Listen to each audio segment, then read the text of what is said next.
அம்மா, என் கூட வந்து விளையாடுங்கம்மா. தோ வந்துட்டேன் செல்லம். ஐ, என்ன விளையாட்டுமா?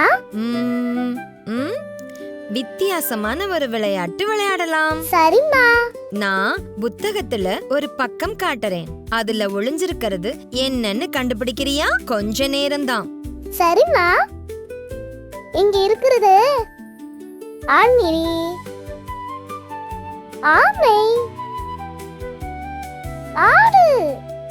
இது அப்பளம் தானே? அடடா, நேரம் முடிஞ்சிடுச்சே. இப்போ இந்த பக்கத்துல இன்னும் என்னென்ன இருக்குன்னு பார்த்து சொல்லு. அப்பளம், ஆண்ணிரி, ஆடு, இரவு. இது ஈச்ச மரமா? இளநீர், ஆந்தை, ஆலமரம், ஈ, இட்லி, அடுப்பு, ஆமை, ஈசல். ஆஹா, ரொம்ப அழகா சொன்ன. சரி, இப்போ நீ பார்த்ததை எல்லாம் மறுபடி ஒரு முறை சொல்லு. ஆந்தை, ஆலமரம், இட்லி, இறகு, ஈ, ஈசல், இளநீர், அப்பளம், அணில், அடுப்பு, ஆடு, ஈச்சமரம். சரியா சொல்லிட்டியே. இப்போ இத வரிசைப்படுத்தலாமா? இது முதல் வரிசை. அ, அணில். அ, அப்பளம். அ, அடுப்பு. இந்த வார்த்தைகள்ல வர முதல் எழுத்து அ. இந்த ஆ எழுத்த எப்படி எழுதணும் தெரியுமா? இப்படித்தான் எழுதணும். அடுத்த வரிசைய பார்க்கலாமா? ஆ, ஆடு.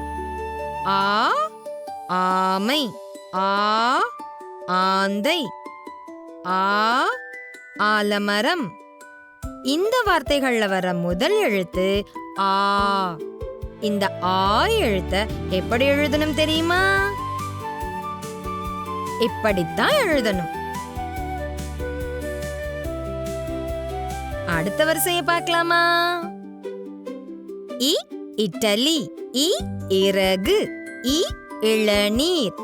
இந்த வார்த்தைகள்ல வர முதல் எழுத்து இ. இந்த இ எழுத்த எப்படி எழுதணும் தெரியுமா? இப்படித்தான் எழுதணும். அடுத்த வரிசையை பார்க்கலாமா? ஈ, ஈசல். ஈ, ஈ, ஈ, ஈச்சமரம். இந்த வார்த்தைகள்ல வர முதல் எழுத்து ஈ. இந்த ஈ எழுத்த எப்படி எழுதணும் தெரியுமா? இப்படித்தான் எழுதணும். ஐ, நான் இன்னைக்கு அ, ஆ, இ, ஈ எழுத்துக்கள்ல தொடங்குற வார்த்தைகளையும் அ, ஆ, இ, ஈ எழுத்துக்களை எழுதவும்